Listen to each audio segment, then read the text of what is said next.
importantíssimo das bibliotecas públicas, dos livros abertos à população, para pessoas que possam ler e deixar o livro lá, para pessoas que têm um espaço de leitura.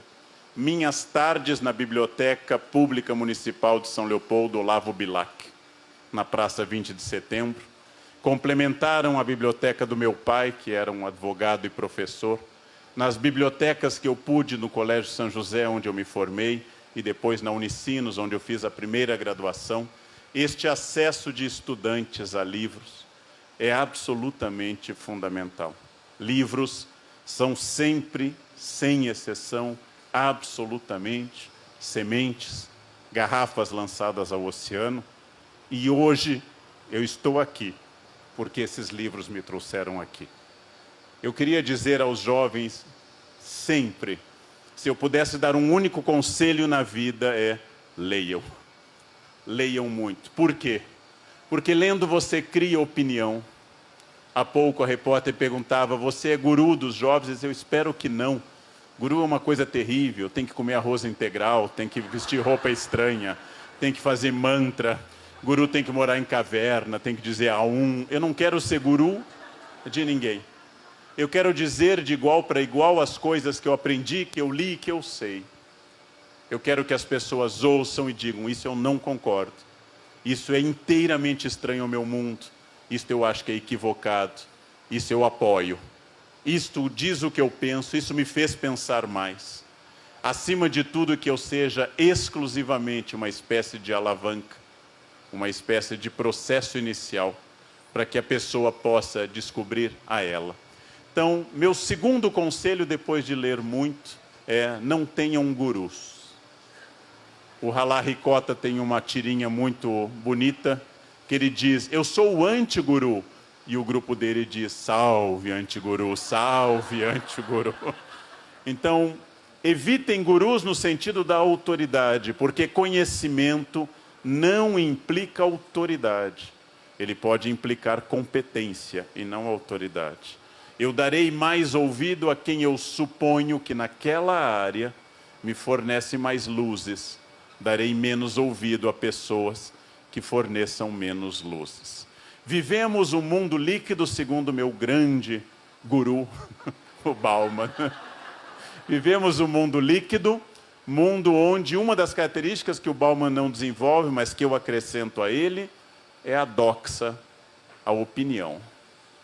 A palavra doxa em grego, opinião, ela é vista com certa resistência na filosofia, em oposição à chamada episteme. Eu sempre quis ver em Libras episteme.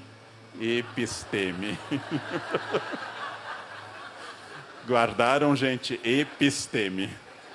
Quando vocês tiverem uma pessoa com problemas autistas, episteme é assim agora. Depois tem que explicar o que é. Mas eu não vou utilizar palavras complexas, porque meu objetivo não é exatamente uma exposição sistemática de história ou de filosofia.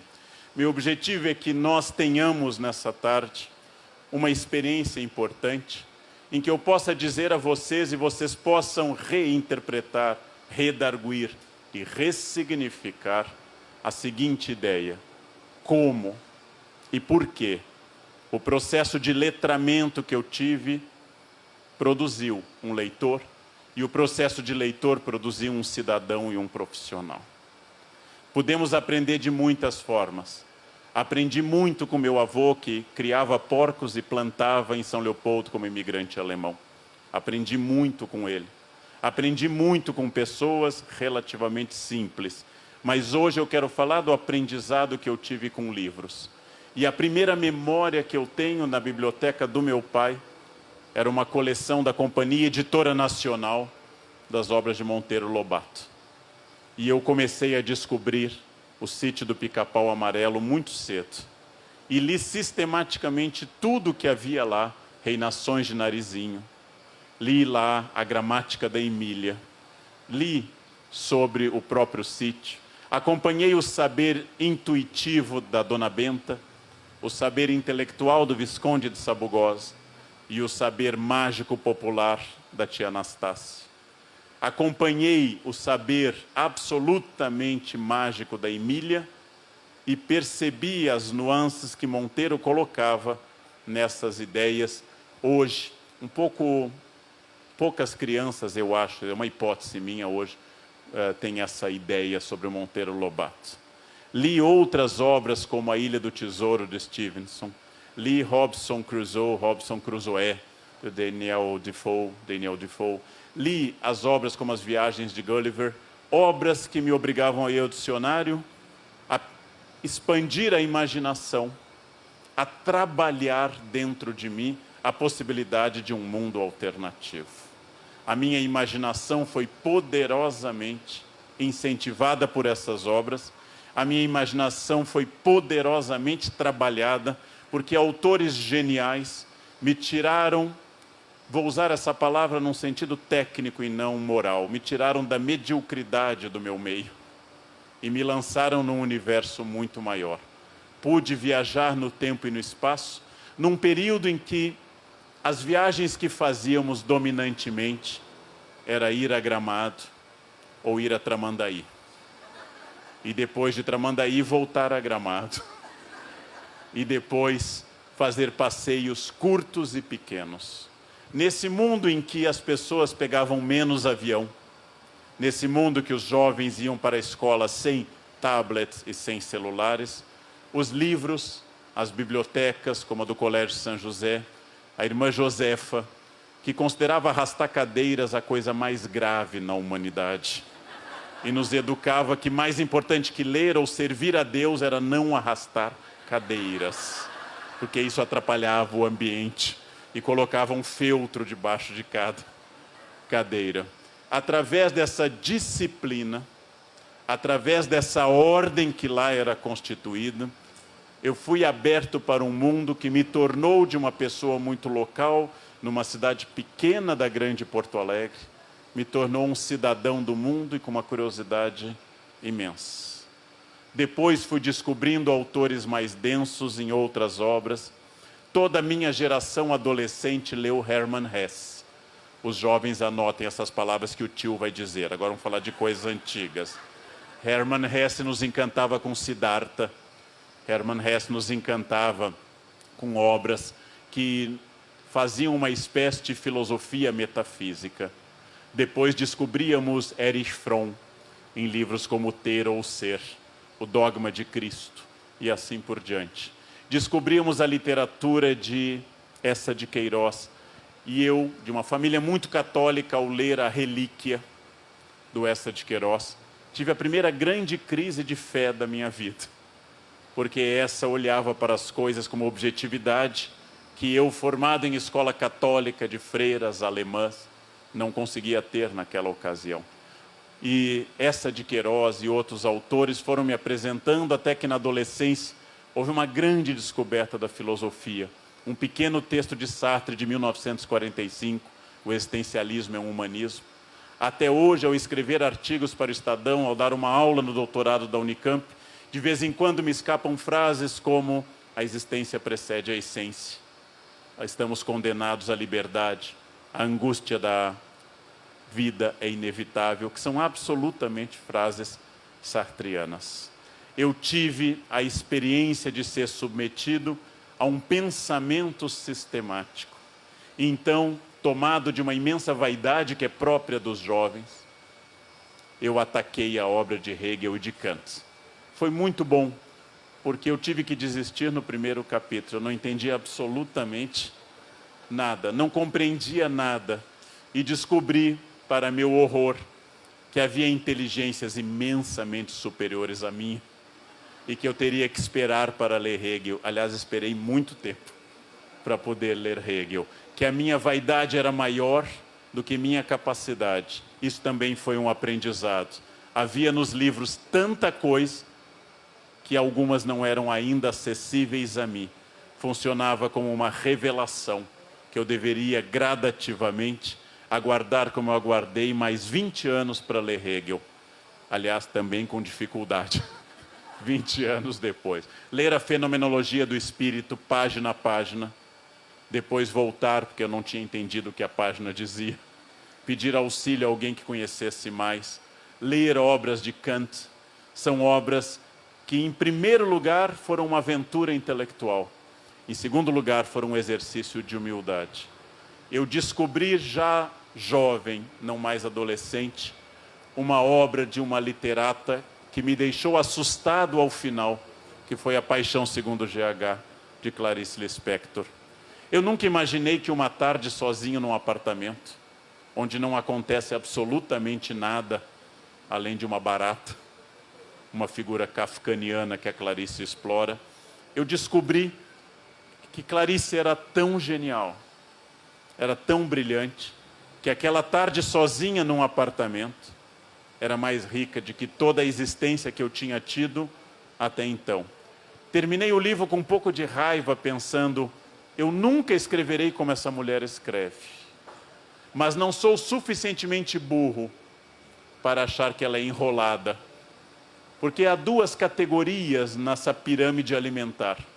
No topo estão Clarice, no topo estão Milan Kundera, no topo está Machado, no topo estão os autores, cuja criatividade, domínio de texto, imaginação e pensamento nos excede imensamente. Na base estão aquelas pessoas felizes, que quando não entendem dizem o autor é enrolado. Ou então, ele não sabe escrever, eu não entendi. Essas pessoas felizes, centradas em si, narcísicas, são profundamente felizes. Têm a tranquilidade que a estupidez confere a algumas pessoas.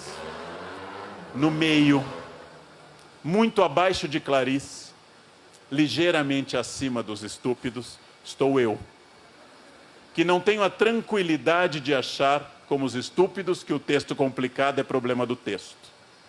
E não tenho a inteligência de Clarice. Eu chamei a esse grupo, uma vez num café filosófico, grupo no qual eu me enquadro, de inteligência Salieri, aquela que percebe Mozart, mas não é tão imbecil como o imperador Leopoldo. Ou seja, estou no estágio Salieri.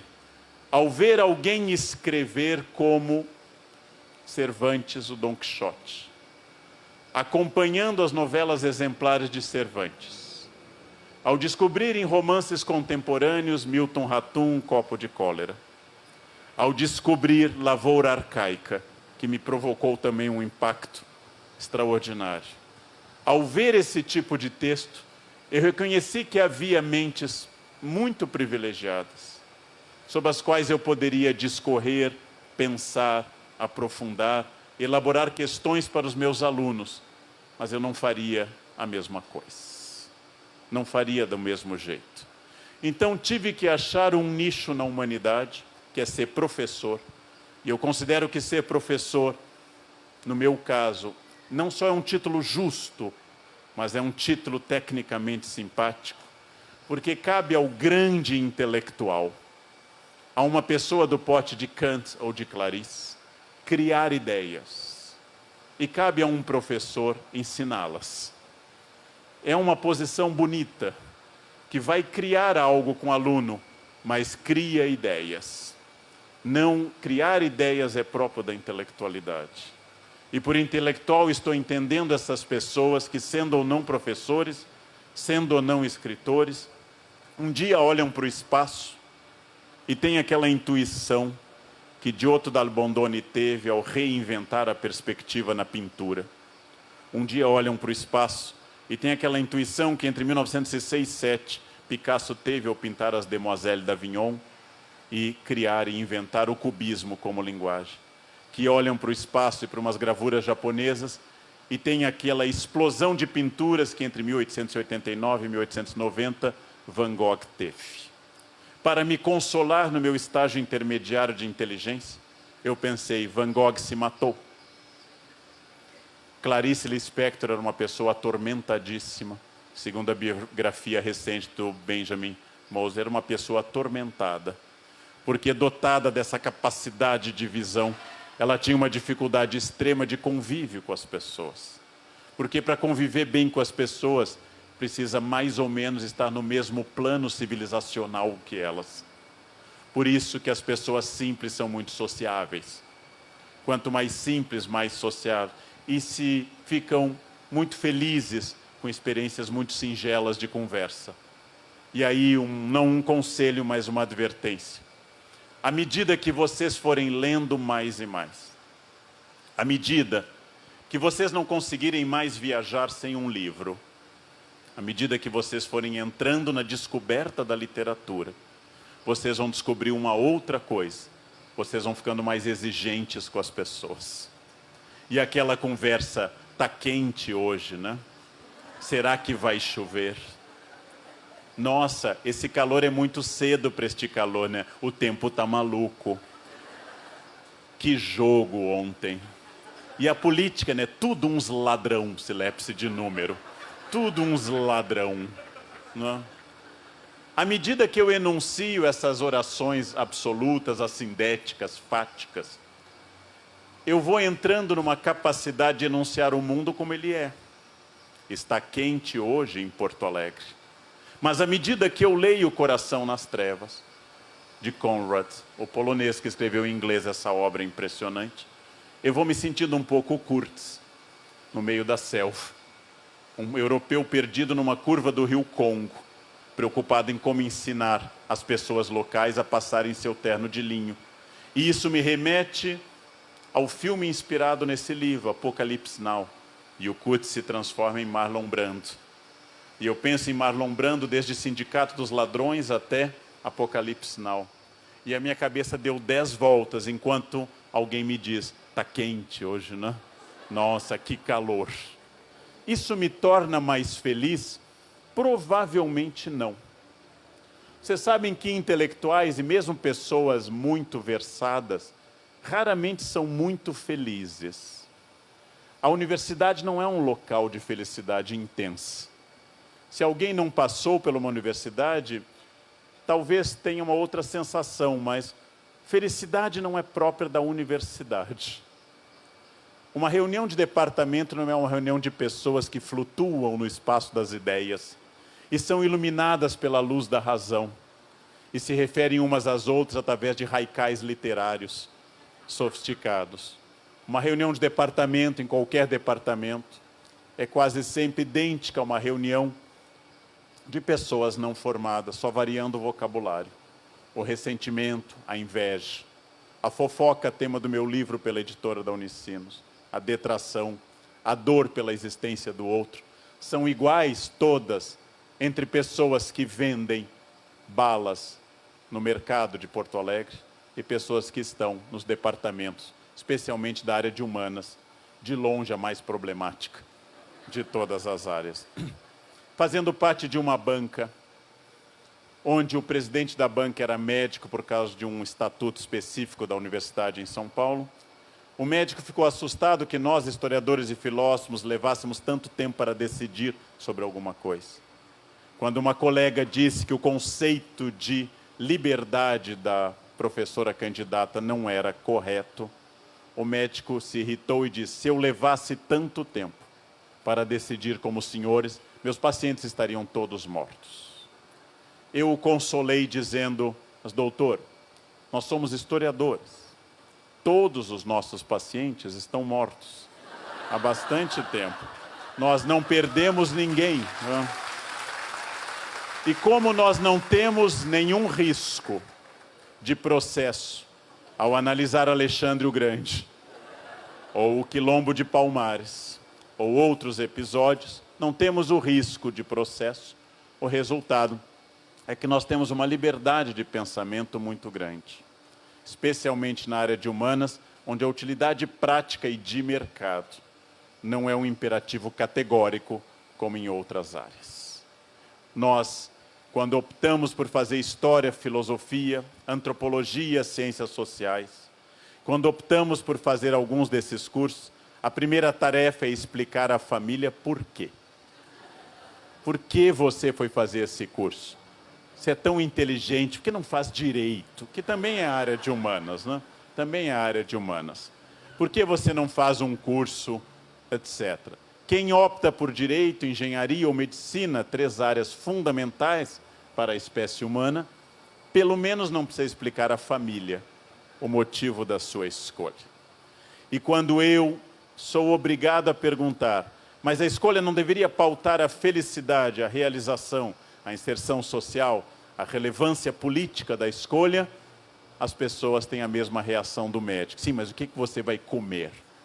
O que você vai comer? E quando eu penso que quem me diz isso está opondo entre a vida imanente contra a vida transcendente que eu proponho, entre o aqui e agora, o ich et nunc da matéria e o além do homem, entre esse Übermensch que é para Nietzsche, o homem que vai além da compreensão imediata, eu sinto que nós estamos falando duas linguagens distintas, não inválidas ou não melhor uma do que a outra.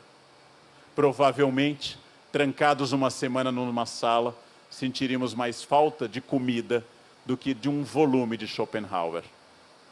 Porém, em condições normais de temperatura e pressão, um exercício de leitura não é apenas algo que transforma o mundo, mas transforma o meu mundo.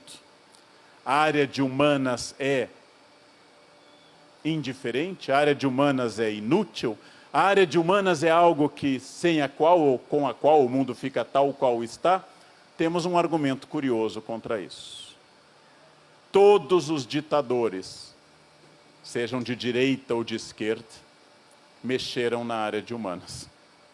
Porque entenderam que ali na escola de ensino médio e no curso superior, as aulas de história, filosofia, ciências sociais, poderiam incomodar o poder. Aparentemente, Hitler, Médici, Pinochet tinham mais atenção com a história do que talvez nós mesmos, porque fizeram reformas nessas áreas, exatamente nessas áreas. Em todos os momentos da história, ditatoriais ou não, ou disfarçados, se propõe sempre, e eu não faço uma metáfora de hoje, se propõe sempre uma reforma no ensino.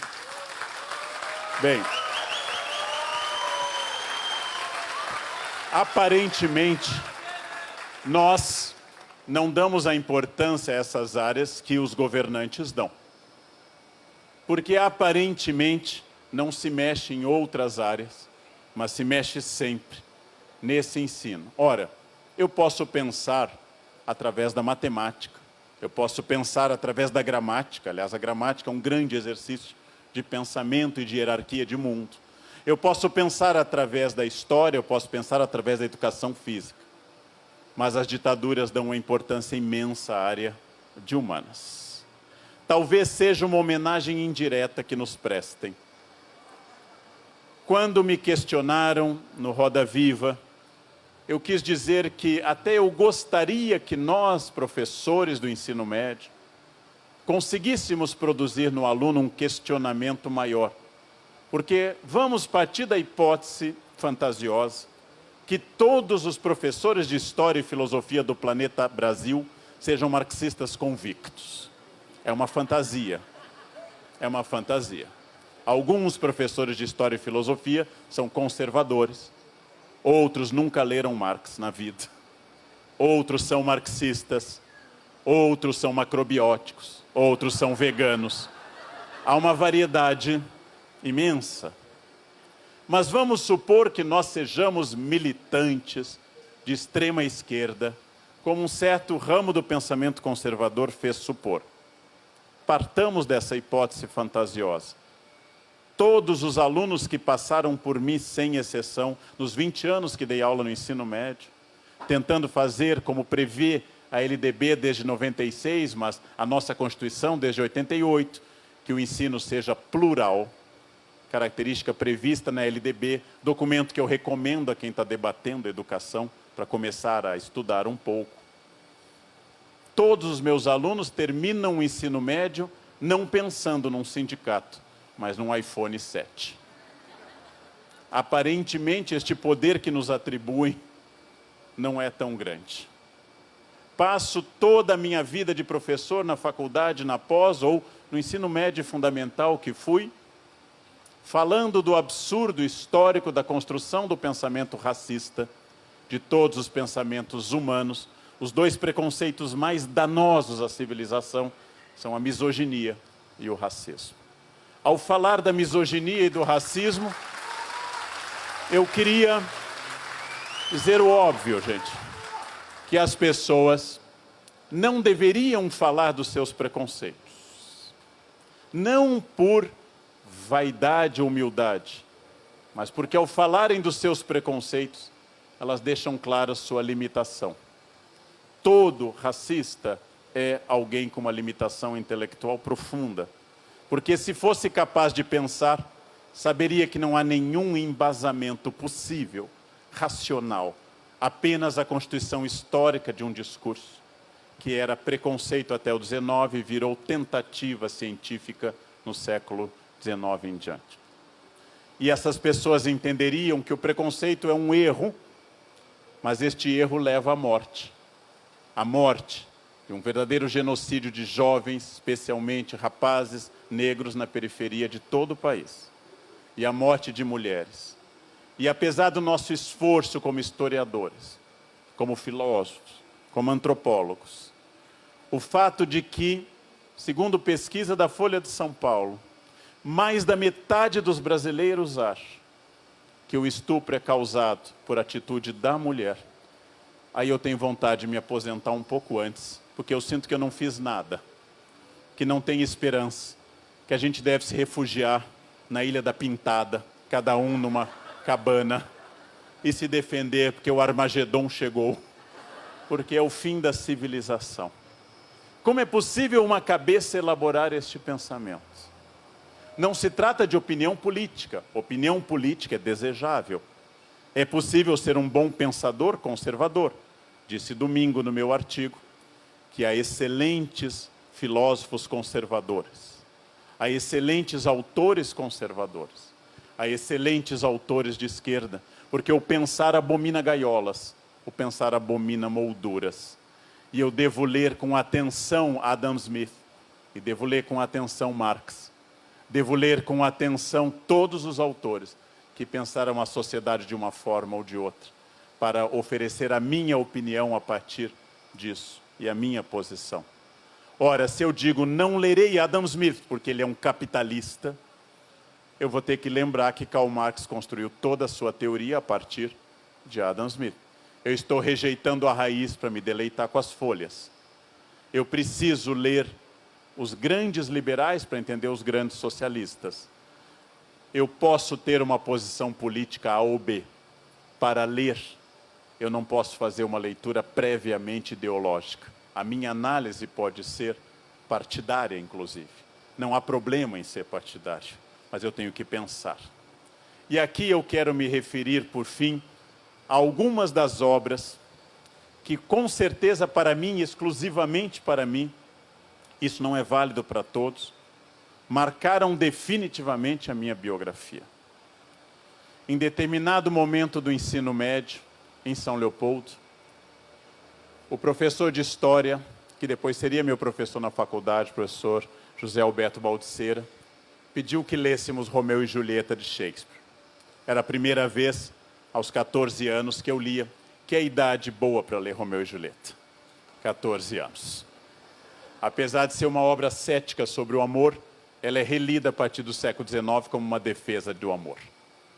Romeu tem prováveis 15 ou 16 anos, Julieta 14. Romeu está apaixonado por Rosalind no ato 1.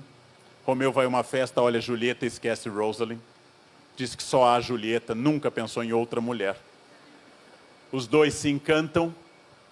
Na noite de domingo para segunda, se encontram na sacada de Julieta, em Verona.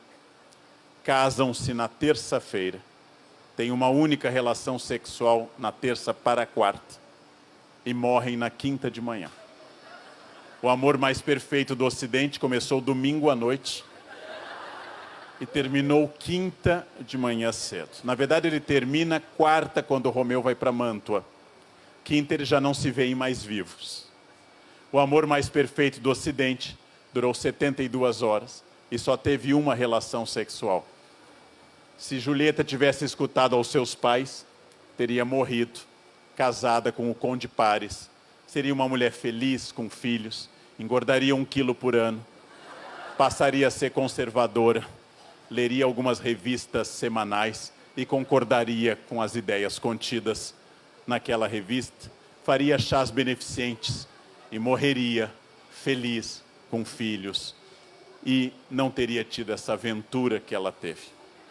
Mas Romeu e Julieta foi uma porta de entrada, logo seguida da Tempestade, peça mágica que também, em geral, agrada aos jovens. E, finalmente, no final do ensino médio, foi a descoberta total, marcante, absoluta, epifânica do Hamlet. Nunca uma obra tinha me tocado tanto, nunca uma obra depois me tocou tanto. Li a primeira vez numa tradução da editora Melhoramentos, depois li uma tradução da Ana Amélia Carneiro, depois li uma outra tradução e fui lendo até enfrentar pela primeira vez em inglês com dificuldade. E ao trabalhar com tudo isso, fui descobrindo cada vez mais que aquele príncipe tinha atingido um grau de consciência que eu gostaria de atingir também. Alguém que olhe para tudo e diga que o resto é silêncio. Alguém que me ensine aquilo que eu estou escrevendo um livro nesse momento, que se chama O que eu aprendi com o Hamlet. Aquilo que possa dizer que enquanto o mundo arranca os cabelos uns dos outros, decidindo se Trump ou Hillary vai vencer, eu olho como príncipe e pergunto, há uma rica branca e um milionário branco. A diferença talvez não seja tão notável entre ambos. O resto é silêncio. Que essa polarização é própria de quem vê o bem de um lado e o mal de outro. E o próprio Hamlet diz, pouco antes do seu duelo com o seu ex-quase cunhado, que se a loucura de Hamlet te ofendeu, Hamlet também foi ofendido, e a loucura de Hamlet é inimiga do próprio Hamlet. Ou seja, afasta-se até da sua paixão e é capaz de, ao mesmo tempo de dizer tudo isso, resumir que a vida é feita de escolhas e escolhas implicam perdas. E ele traduz isso dizendo ser ou não ser. Tenho trabalhado sistematicamente em livros, em palestras, em aula, 2 temas que são da minha paixão. Um é o Hamlet e a outra é a intolerância. Quando o Enem faz 2 perguntas, uma sobre intolerância e outra sobre o Hamlet, começam a achar que eu virei também guru do Enem ao inspirar essas questões. Na verdade, são questões fundamentais. Disse mais de uma vez, inspirado em Etienne La Boétie, o filósofo francês do século XVI, grande autor do discurso da servidão voluntária, que eu só posso me ofender se eu não me conhecer. Que todas as pessoas que são éticas têm amigos, que todas as pessoas que não são éticas têm cúmplices, que os canalhas se entretemem e as pessoas honestas têm afetos. E que este é o grande prêmio da honestidade, gente. E por quê? Porque fui obrigado a repensar sistematicamente quando alguém me manda um vídeo, você viu o que fulano falou de você? Eu tenho que dizer, não, não vi e não verei. Não porque eu não possa ser alvo de crítica, que é óbvio que eu possa e deva, mas porque a pessoa que está me atacando quer 2 coisas que eu não posso oferecer. Primeiro é luz, e a luz atrai insetos, com grande quantidade. A pessoa quer girar ao redor do que ela supõe ser uma referência. E a segunda, ela está expondo a sua dor ao me criticar, e é um direito dela. Se eu me conhecer, eu não me ofendo. Como eu disse a um aluno que um dia, irritado comigo, bateu a porta e gritou careca. E eu disse, bem, você vê, né? Como eu poderia estar ofendido? Talvez você devesse dizer cabeludo para me agradar. Só há 2 chances de alguém me dizer algo, essa coisa seja verdadeira ou falsa. E nas 2 questões, eu não posso me ofender. A ofensa só existe quando diz o ditado alemão que eu recebi o veneno e aceitei tomar. A ofensa é, para os budistas, aprendi isso na Ásia, uma brasa viva que eu atiro no rosto de alguém para queimá-lo e há uma chance de eu queimar o rosto de alguém. Mas há uma chance maior e exata de que ao atirar eu queime minha própria mão. A ofensa parte de mim e me queima, ela não parte do outro. Logo eu queria dizer com grande tranquilidade que ao gritar para alguém, ao insultar alguém, eu falo das minhas dores, dos meus problemas. Caso contrário, meu senso crítico seria possível, mas seria tranquilo. Meu senso crítico não se tornaria adjetivado. E aqui mais um conselho nessa tarde. Diante de alguém que chega a vocês com os olhos exaltados, diante de alguém que chega a vocês furibundo, gritando e falando de algum ponto de vista que pode ser religioso ou ateu, pode ser católico ou pentecostal, pode ser petralha ou coxinha, mas essa pessoa gesticula e diz: você não vê com clareza. Meu conselho, ouçam o tio: afastem-se. Não há nada a aprender com alguém assim. Esta pessoa é um coquetel molotov de passionalidade. Esta pessoa é uma nave desgovernada. E como diz o príncipe, mostre-me um homem sem paixões e eu o seguirei. Porque a pessoa sem paixões tem discernimento. É preciso dizer ideias com clareza, contestá-las com clareza, aceitá-las ou não, mas a passionalidade mostra o quanto ela me incomoda, o quanto é a minha dor presente ali. E o Hamlet diz isso ao falar da loucura do próprio Hamlet. Se eu leio, eu me coloco no lugar das pessoas. E ao me colocar no lugar das personagens, ao pensar o que levou a prima Luísa, do primo Basílio, a destruir sua vida, ao pensar no que levou Emma Bovary a matar-se e acabar matando sem querer sua filha e seu marido, ao pensar no que levou Capitu a fazer ou não fazer, o que fez ou não fez, ao pensar no ódio de Bentinho, ao pensar na desconfiança de Dom Casmurro, ao me colocar no lugar dessas personagens, ao acompanhar o final como assassina um tronco e o sempre fiel Peri ao seu lado, ao pensar numa indígena completamente fake como Iracema, capaz de ter um discurso retórico romântico no litoral do Ceará do período colonial, ao pensar em todas as propostas literárias, ao pensar na escrava Isaura, ao pensar no moço loiro, no bom mulato, ao pensar na normalista, ao pensar na Luísa da Carne, ao pensar em todas essas personagens, eu fiz um exercício de compaixão, do latim compassio, sentir junto. E eu me tornei uma pessoa melhor, porque eu fui capaz de sair da minha cegueira tradicional e me colocar no lugar de alguém. Ler me transforma, porque ler me insere num grupo maior. Todas as vezes que eu enfrentei um outro autor quase comparável a Shakespeare, no efeito que teve sobre a minha alma, que foi Dostoiévski. Toda vez que eu tive que pensar em Raskolnikov, na cena que ele mata as irmãs e eu sozinho em casa assustado. É importante dizer que eu li a primeira versão do Crime e Castigo numa tradução da editora Globo feita do francês. Uma edição muito bem cuidada, mas feita do francês. O francês tem o poder de tornar tudo simpático, elegante. Quando eu li a primeira vez, e não faz muitos anos, traduzido direto do russo, eu tive acesso a um outro livro. O russo tem uma secura narrativa e uma beleza literária única. O francês, tudo que diz, torna simpático. Allez à la merde, oui, je m'en vais. Tudo é simpático, tudo é doce em francês. O russo aparentemente funciona como alemão, até quando ama, gospe.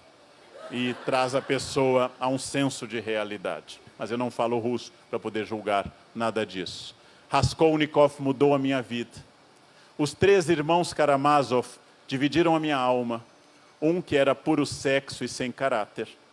Outro que era um intelectual dedicado e cético. E outro que era Alyosha, o mais novo, um religioso. Cada parte de mim era um pouco disso. A idade me afastou muito do puro sexo e me aproximou do intelectual. É um destino que a gente vai ter. A gente começa a pensar mais e fazer menos, e ter mais exercício da memória, mas isso é até bom. Esses 3 irmãos Karamazov mostraram uma questão muito importante, todas as partes constitutivas da possibilidade do comportamento humano. Quando eu fiz aquilo sobre o qual já escrevi tanto, e ingressei no trecho do Grande Inquisidor do Dostoiévski, no qual o cardeal de Sevilha entrevista o próprio Jesus, que fica mudo. Eu nunca li um questionamento sobre a natureza humana tão denso em toda a minha vida. Ao terminar esses trechos, eu emergia um pouco assustado, às vezes chorando, às vezes com medo, às vezes simplesmente em silêncio, imaginando como é possível isso, que dimensão da humanidade isso me oferece, como eu sou pequeno diante de tudo mais. E aqui vem o último grande benefício da leitura. Quem não lê será muito mais sozinho e solitário do que quem lê. Porque necessariamente em algum momento nós estaremos sozinhos. Necessariamente eu não estarei com as pessoas que eu gosto. Em algum momento, em especial a partir da minha maturidade, eu estarei mais sozinho. Quem tem filhos, então, tem uma chance de solidão enorme no final. E mais dura ainda do que qualquer outra. A solidão a dois ou individual é uma solidão pesada. E eis que está ali na minha estante, ou está no meu tablet, a possibilidade de formar uma amizade temporária com Kafka e acompanhar alguém que tem a infelicidade de virar uma barata, ou um inseto, como diz o livro, que não cita barata. Ali está Érico Veríssimo, que me encantou quando eu era criança com coisas que ninguém mais lê. Tibicuera, Olhai os Lírios do Campo, Clarice. E depois, quando descobri O Tempo e o Vento, até hoje, citei hoje de manhã, como eu acompanhei Ana Terra, Pedro Terra, o Capitão Rodrigo, como eu acompanhei Rodrigo Cambará, como eu acompanhei a luta pelo sobrado, como eu acompanhei essa reflexão sobre a história e sobre o Rio Grande do Sul. Como está na minha cabeça o encontro que o Capitão Rodrigo tem na mítica Santa Fé, a Macondo do nosso estado, onde o capitão diz que vai entrando e se espraia nos pequenos do de prancha e nos grandes do detalhe. E Pedro Terra, taciturno, responde, pois de, e o enfrenta, e os dois se tornam amigos. Como essa viagem, e principalmente um livro que não faz parte disso, Incidente em Antares, que eu considerei uma das obras mais bonitas do Érico e da minha vida. Como é possível pensar no sentido da vida após a morte, através dessa curiosa greve de coveiros, que leva ao centro da cidade esse grupo. Ou seja, de que forma tudo isso me faz companhia até hoje? De que forma, levando para a cama ou lendo na minha mesa, lendo na minha escrivaninha, lendo na minha sala na Unicamp, lendo nos muitos aviões que eu pego, lendo obras notáveis ou obras técnicas, lendo livros de filosofia ou romances, acompanhando cada autor e tendo que repensar. Como me entrevistaram em São Paulo, se eu era a favor da pena de morte. E a única resposta que eu posso dar, eu disse, você já leu Na Colônia Penal de Kafka? Se você leu Na Colônia Penal de Kafka e entendeu, você não consegue responder essa pergunta com tranquilidade. Porque só pode responder a tais perguntas centrais com tranquilidade pessoas que tenham lido muito pouco, que pensem pouco e como tal tenham uma certeza absoluta sobre quase tudo. Eu não tenho certeza sobre quase mais nada, mas uma das certezas que me resta e com a qual eu conduzo à conclusão é de que a vida é imensamente mais vazia, imensamente mais dura, imensamente mais triste, melancólica, vazia, depressiva, se não houver a possibilidade de eu ler, de me transportar para lugares, de fazer essa aventura, de acompanhar o navio baleeiro em busca de Moby Dick e de refazer a minha vida a cada página, a cada instante.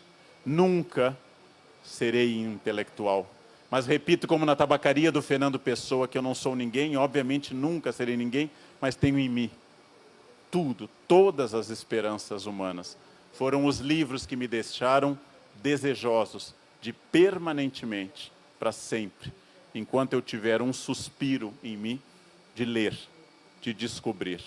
O resto, tirando os livros, tirando a descoberta que eles se referem, o resto eu repito, o meu doce príncipe, o resto é silêncio. Porque fora dos livros tem este silêncio brutal que hoje se chama redes sociais. Um silêncio absoluto, em que ninguém diz nada, ninguém escuta ninguém, e todos curtem o vazio absoluto, que vai e que volta, de frases perdidas, de quem não consegue olhar de cara para a medusa e dizer: eu prefiro virar pedra, mas olhar direto para a vida, do que levar essa vida neutra, morna, sem sentido e sem sabor, da certeza absoluta. Por isso eu volto ao primeiro conselho para encerrar, gente. Aos 53 anos, posso dizer com clareza, quem tem 15, 20 ou 30, leiam. No final, vocês terão só uma coisa na sua cabeça: suas personagens, seus livros, sua aventura e o conhecimento de ser através de tudo isso. Leiam e vocês serão. Ler é viver, ler é ser. Quem não lê, só lhe resta entrar no Face e dizer kkkk. É tudo o que resta. Muito obrigado. Obrigado.